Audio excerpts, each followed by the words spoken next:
Next है हमारा code of professional conduct. The fundamental responsibility of nurse is to conserve life and to promote health. ठीक है, जो भी fundamental responsibility of the nurse का क्या होता है, किसी की लाइफ को सेव करना और हेल्थ को प्रमोट करना।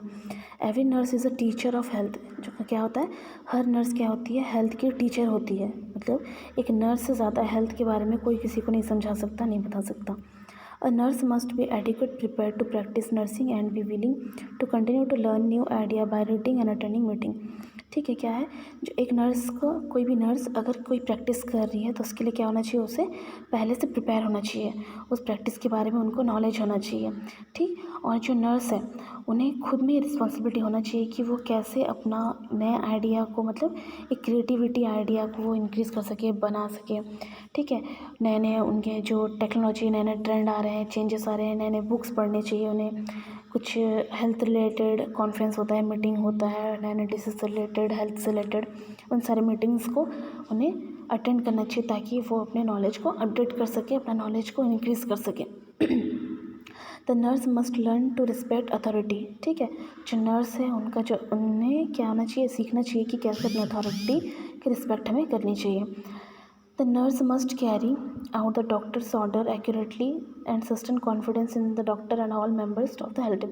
ठीक है, जो भी नर्स होती है उन्हें जो डॉक्टर्स ऑर्डर है उसे एक्यूरेटली उन्हें पूरे करने चाहिए, और जो भी इन्फॉर्मेशन डॉक्टर्स के साइड से या फिर हेल्थ टीम के साइड से कोई इन्फॉर्मेशन अगर उन्हें मिलती है तो उसे कॉन्फिडेंस रखना चाहिए।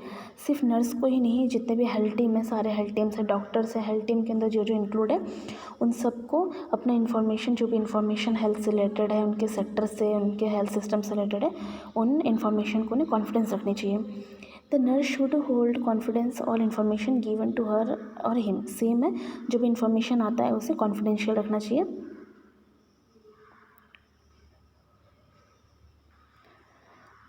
हाँ, कॉन्फिडेंशियल रखना चाहिए। The nurse should report any unusual condition. The nurse should report any unusual condition or symptom to doctor or in charge nurse।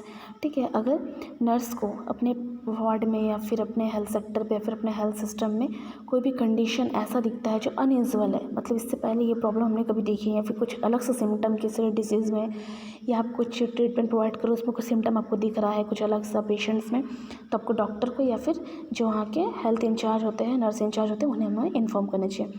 The religious belief of the patient should respected. जो भी patients का समय पहले वाली video में कहा था, जो भी पेशेंट्स के रिलीजियस होते हैं, रिलीजियस बिलीफ होते हैं, उसका हमें रिस्पेक्ट करना चाहिए। When a patient requires continued nursing care, the nurse must be।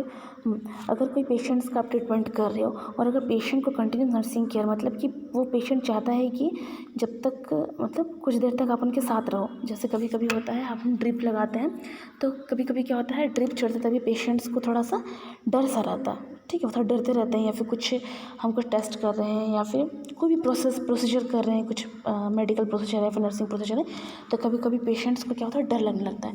तो वो चाहते हैं कि डॉक्टर्स उनके साथ रहे कुछ देर या फिर कोई नर्स उनके साथ रहे। तो अगर वो ऐसा चाहते हैं तो हमें उनके साथ रहना है, ताकि उनका जो डर है, उनका जो फियर है, वो उससे वो रिलीफ मिल सके उन्हें। A patient should always be called by his और हर फुल नेम। ठीक है, अगर आप पेशेंट्स को कभी भी बुलाते हो तो उनके फुल नेम के साथ बुलाना चाहिए। कभी कभी क्या होता है, एक ही नाम के 2-3 पेशेंट होते हैं तो हमें पता नहीं चलता है कि वो किसे बुला रहे हैं, इसलिए उनके फुल नेम के साथ हमें बुलाना चाहिए। और अगर एक ही नाम और एक ही सरनेम है तो हमें उनका बेड नंबर या फिर जो भी उनका डिसीज़ वगैरह देख के ही हमें उन्हें बुलाना चाहिए। Punctuality is very important for the every nurse. ठीक है, हर नर्स के लिए पंक्चुअलिटी बहुत ज़रूरी है, इसलिए हमेशा नर्सेस को पंक्चुअल रहना चाहिए। Obedience is very important to observing rules and regulation. हमेशा नर्स को क्या होता है, ओबीडियंस होना चाहिए अपने हेल्थ सिस्टम के, अपने जो उनका वर्क है, उनका जो जॉब है, उसके प्रति ओबीडियंस होना चाहिए।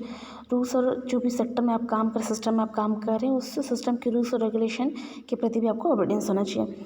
Every nurse must have respect for authority and for rules और रेगुलेशन। हर नर्स को उनके अथॉरिटी के प्रति, उनके अथॉरिटी के लिए, उनके लिए अंदर एक रिस्पेक्ट होना चाहिए, और वहाँ का जो रूल्स और रेगुलेशन है उसके लिए भी रिस्पेक्ट होना चाहिए, और उसे कंटिन्यूसली फॉलो करना चाहिए। Economy is important for all nurses to practise. जो भी नर्स प्रैक्टिस करते हैं उसमें क्या होता है, इकोनॉमी का बहुत बड़ा रोल होता है, इकोनॉमी बहुत इंपॉर्टेंट होता है, इसलिए इकोनॉमी का भी नॉलेज होना चाहिए। और जो भी वो नर्सिंग प्रैक्टिस करते हैं उसे उन्हें अच्छे से करना चाहिए।